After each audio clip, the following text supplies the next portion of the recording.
Microorganisms that form dental plaque play a key role in the development of caries and its complications.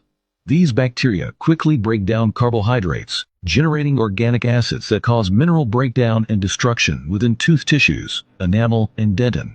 Bacterial toxins penetrate through the dentin tubules to reach the pulp. Once bacterial infection develops, the pulp becomes irreversibly inflamed and necrotic. Subsequently, the infection spreads from the root canals into the periapical tissues, leading to apical periodontitis. Endodontic treatment aims to eliminate infection within the root canal system. Prior to the procedure, the tooth is cleaned to remove dental plaque. If necessary, an appropriate level of anesthesia should be provided.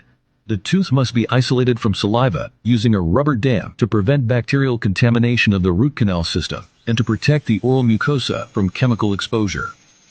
Damaged enamel is removed using diamond burrs with water cooling. Infected dentin is thoroughly excised using carbide burrs.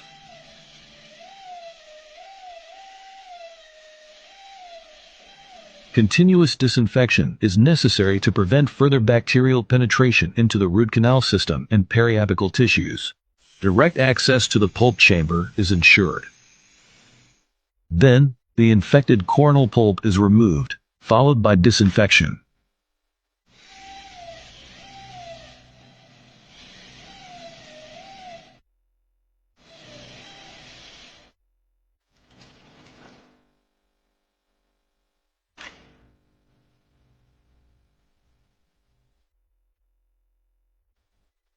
Using rotary nickel titanium endodontic instruments, the infected pulp is sequentially removed from the coronal, middle, and apical thirds of the root canals.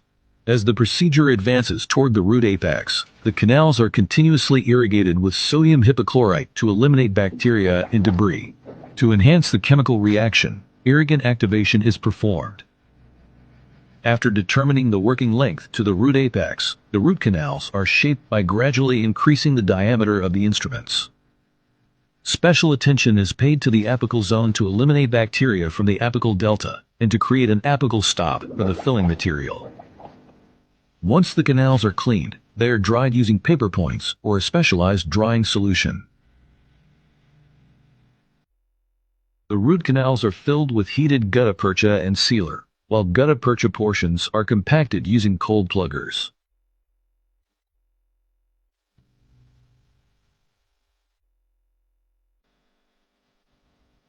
Adhesive preparation is performed to ensure proper bonding of the restorative material. The enamel and dentin are etched with phosphoric acid, followed by application of an adhesive and subsequent polymerization.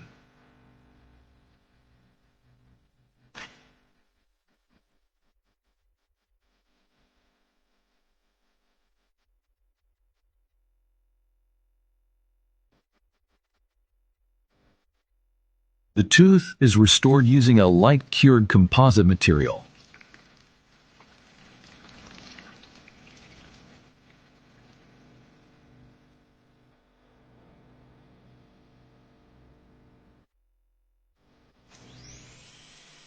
To prevent tooth fracture and ensure proper distribution of occlusal forces onto the roots, the tooth is prepared and fitted with an artificial crown.